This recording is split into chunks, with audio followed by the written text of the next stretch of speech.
இந்த வீடியோவில் நீங்கள் என்ன பார்க்க போகிறீங்கன்னா, குஜராத் டைட்டன்ஸோட பிளேயிங் 11 இந்த வருஷம் ஐபிஎல்லில் எப்படி இருக்கும் அதான் இந்த வீடியோவில் பார்க்க போகிறீங்க. வாங்க ஸ்ட்ரெயிட்டாக வீடியோக்குள்ளே போகலாம். ப்ளஸ் ஓப்பனர்ஸ்லேருந்து ஆரம்பிப்போம். ஓப்பனர்ஸ் இவங்களை பொறுத்தவரைக்கும் சுமன் கில், யுத்தமன் சாகா இவங்க 2 பேர் தான் ஓப்பனர். ஸோ மேக்ஸிமம் சேஞ்சஸ் பண்ண மாட்டாங்க. ஸோ அடுத்தது வந்து மிடில் ஆர்டர்ஸ் பார்ப்போம். மிடில் ஆர்டர்ஸில் கெயின் வில்லியம்சன் உள்ளே வருவார் கைஸ். ரீசன் என்னன்னா, ஒரு எக்ஸ்பீரியன்ஸ் கேப்டன் இவங்க டீமில் இல்லை. ஸோ ஒரு experience captain plus senior player.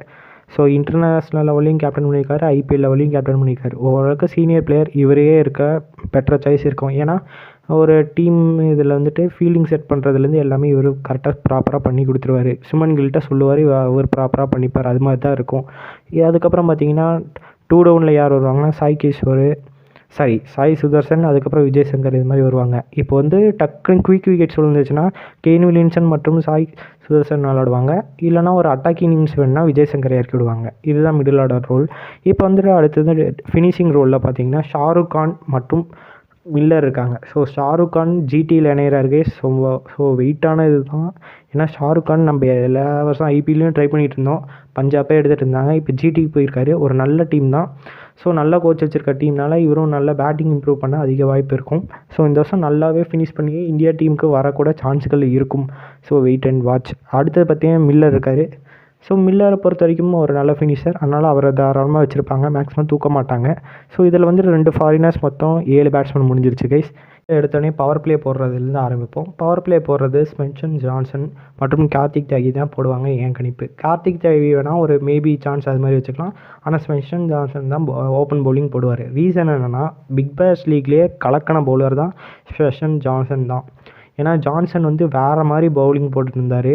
ஏன்னா ஒரு பிளே ஆஃப் அந்த மாதிரி மேட்சஸில் கன்சிஸ்டண்ட்டாக விக்கெட் எடுத்தார். எப்படின்னா குவார்ட்டர் ஃபைனலில் 2 for 3 for அது மாதிரி எடுத்தார். அதுக்கப்புறம் செமிஃபைனலில் அதே மாதிரி 3 for 4 for எடுத்தார். ஃபைனல்லையும் ஒரு நல்ல விக்கெட் 3 for அது மாதிரி எடுத்தார். ஸோ ஒரு மரண மாதம் பவுலிங் போட்டுருந்தார். ஸோ இவர் வந்து நெகாரா பவுலிங் கோச் தலைமையில் வந்து பவுலிங் போட போகிறாரு. அதுவும் அகமதாபாத் கிரவுண்டில் வந்துட்டு போட போகிறாரு. அகமதாபாத் கிரவுண்டில் வந்துட்டு செகண்ட் இன்னிங்ஸில் எப்படி தெரியும், பால் வந்து ஃபஸ்ட்டு ஒரு குவிக் 6 ஓவர்ஸ்க்கு எப்படியெல்லாம் ஸ்விங் ஆகும் அது மாதிரி இருக்குங்க. ஸோ ஒரு மரண மாசான பவுலிங்காக இருக்கும். ஸோ இந்த அட்டாக்கை வந்து எல்லா டீமும் தாக்கு பிடிக்க முடியாது தான் நினைக்கிறேன். ஸோ பார்ப்போம் என்ன நடக்க போகுதுன்னு. இந்த பக்கம் கார்த்திக் தியாகியை ஒரு பேஸுக்காக நான் எடுத்துகிட்டு வருவேன் கைஸ். ஒரு பேஸுக்காகவும் ஒரு நல்ல பவுலர், அதனால் இவரை தாராளமாக ட்ரை பண்ணுவாங்க. ஒரு யங் பவுலரை நல்லா கொண்டு வரலாம். ஸோ இப்போ வந்துட்டு மிடில் ஓவர்ஸ் யார் போடுவாங்கன்னா 100 அகமத்தும் சாய் கிஷோர் தான் போடுவாங்க. ஏன் ரஷீத் கான் இல்லைனா, ரஷீத் கானுக்கு இன்ஜுரி கேஸ் இன்னும் வரல. ஸோ அதை நோட் பண்ணினால 100 அகமத்தை மேக்ஸிமம் ட்ரை பண்ணுவாங்க. 100 அகமத் ஒரு லெஃப்ட் ஆர்மருக்கு நல்லா போடுற பிளேயர். அது இல்லாமல் லெஃப்ட் ஆர்ம் சைனாமேன் மாதிரி போடுவார். சைனாமேன் தான், அந்த மாதிரி பவுலர் தான். அடுத்தது பார்த்திங்கன்னா இந்த பக்கம் சாய் கிஷோர், இவரை மேக்ஸிமம் ட்ரை பண்ணுவாங்க. ஏன்னா ஒரு லெக் ஸ்பின்னரை எப்பயும் ஒரு டீமில் வச்சுக்கிறது பெட்டர் ஆப்ஷன். ஸோ இதுதான் மிடில் ஓவர்ஸ். இப்போ வந்து டெத் ஓவர்ஸ் பார்ப்போம். ஸோ இது வரைக்கும் நான் எத்தனை பேர் சொல்லியிருக்கேன்னா 11 பிளேயர்ஸ், 4 ஃபாரினர்ஸ் முடிஞ்சிருச்சு. இப்போ கடைசியில் இம்பாக்ட் பிளேயருக்கு மோஹித் சர்மா நடுவில் ஏதோ ஒரு பிளேயரை தூக்கிடுவாங்க. கார்த்திக் தியாகி அந்த மாதிரி பிளேயர் இம்பாக்ட் பிளேயராக கூட ட்ரை பண்ண வாய்ப்பு இருக்கும். ஸோ மோஹித் சர்மா பொறுத்த வரைக்கும் டெட் பவுலிங் ஆப்ஷன்.